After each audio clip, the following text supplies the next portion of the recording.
Hello guys, welcome back to another session on the framework, the page object model framework.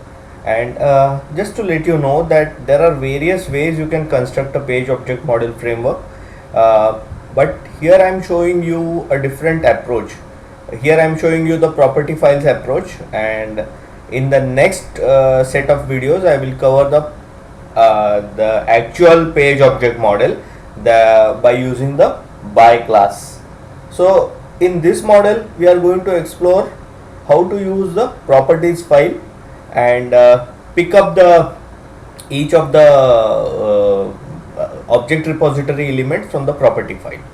So let's see the components. This is the project structure where I have the source directory. Inside that I have the ag.page object model, and in these are the page objects. Each of these page objects are having data for accessing each of the pages individually, and there are methods as well as elements, methods as well as instance variables. And here I have a test class which invokes the methods in all these classes. The readconfig.java is a util file which I have created for reading the properties file. So let's start from the util file, and slowly we will come to the what all things are there in the properties file and how we are going to access the properties file. So readconfig.java is a simple class. I am just importing java.io.file. I have created a properties object, and in the fetch data I am creating a new file object. I am creating a new file input stream object.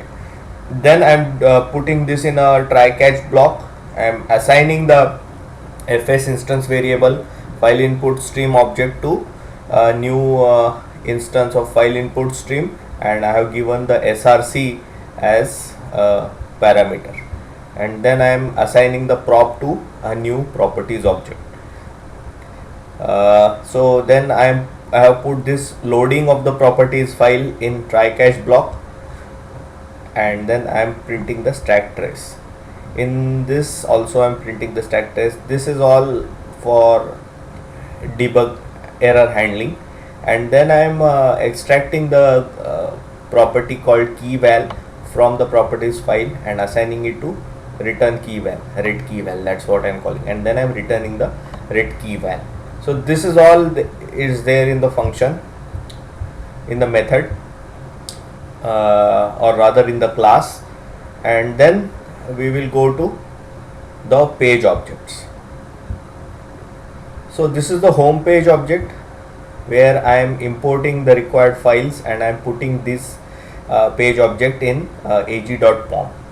This is my class.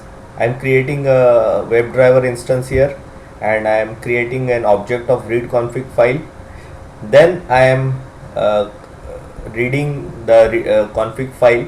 I am passing the value as register link, and if you see the read config if you see the properties file for the home page, you will come to know how the properties file has been constructed for the home page. So let's see the properties file for the home page. So this is the properties file for the home page where I have put the variable register link, and I have put this value. A contains href mercury register, and then second I am checking for text equal to register. This is how you create a customized XPath. This I have picked up from the last session where we constructed the three object repositories, these object repositories. Then once I get that data in this string variable, I this is my constructor, and I am this is the debug statement, you can remove it. I am assigning the driver to the current instance, and then this click link method is there, which will find the element based on register link, and it will click it, and then it will return new registration object itself, because we are going from one page to another page, and if we return the same page object, then it will give an error, and this is returning the new registration page object. Now let's see the registration class. It will return this object. registration.java. So this is my registration page. So we have come to the main page. This is in fact our main page, and here we have a driver instance. We are creating a new object of read config file. We are calling the constructor, and then here I have extracted all the values on the registration page from the properties file. Here I am just invoking the method and then passing the parameter. So this is the advantage of creating a function for or method for extracting values from property file. Here is my constructor where I am. It's a constructor where the driver instance is getting initialized, and this is where I am entering the first name, last name. Every time I am returning the same registration page object, since these just entering the text fields will not navigate you to a new page, it will just keep you on the same page. But if you have a look at the last one, if you have a look at this click register, it will return a new registration conf page where I am passing the driver instance. So what is registration conf page? Let's see that.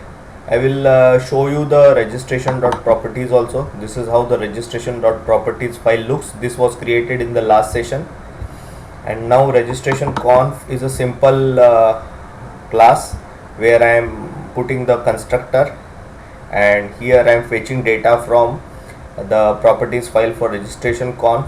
Registration conf property file looks like this. It's a very simple file where I am extracting all the elements from the page, and let's close this. Okay, and here after that I am putting the contents to a string variable, and then I am printing something in the debug to debug.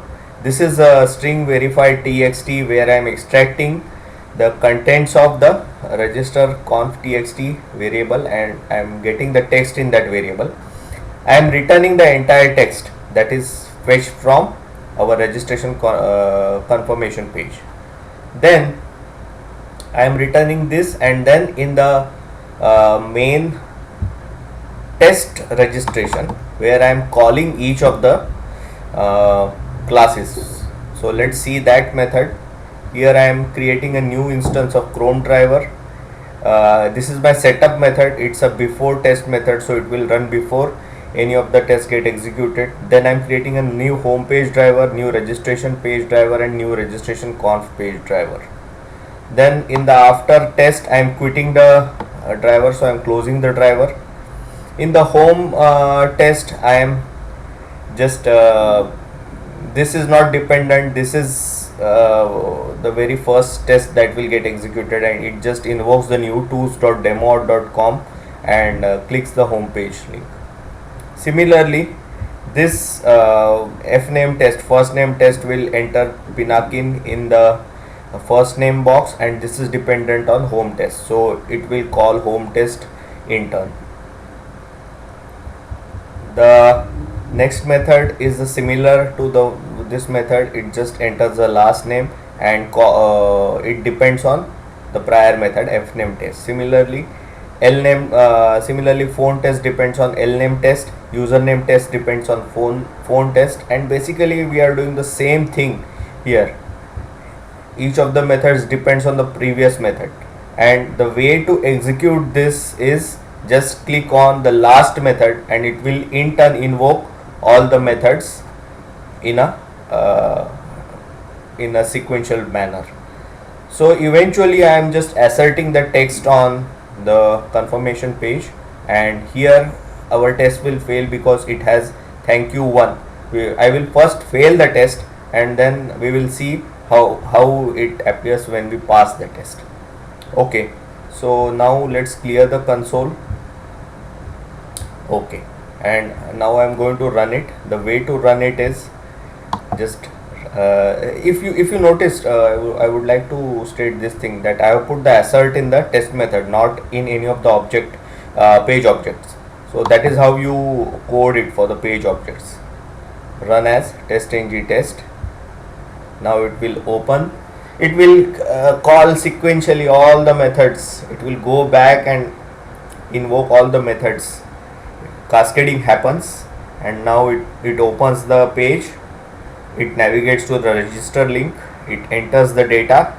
It clicks submit. It goes to the final page. It closes the browser. And if you have a look over here, this don't pay attention to this. This is something to do with my internal setting. But let's have a look at how our test has failed. See, if you see, all our tests have passed till click register test, but confirm test has failed because the assertion error that we got is expected true but found false, because we have entered thank you 1 instead of thank you that appears on the home page. So now let's change this to on the confirmation page. Let's change this to thank you. Let's save it and let's run it again.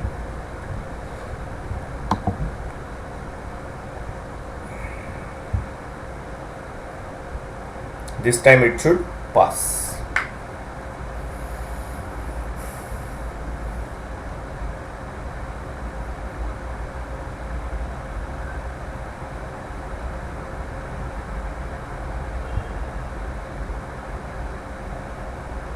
Okay, it completed, and we just got a green flash stating that the test has passed. So if you have a look over here, confirm test has passed, which did not pass last time, and our assertion has also passed.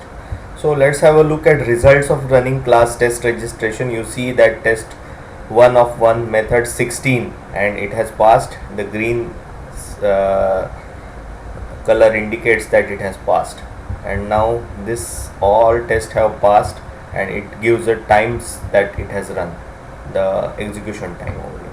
So this is how you create page objects in a different manner. I have not used the conventional approach of using the by class or using the web element and then find by methods, but this is another way to use page objects. So in the next session I will probably show you how to use the by objects. That is simpler than this approach, and you will find that it is very simple to construct page objects using the by method. This is a difficult approach for to learn, but once you get accustomed, it will become easier. Thank you all.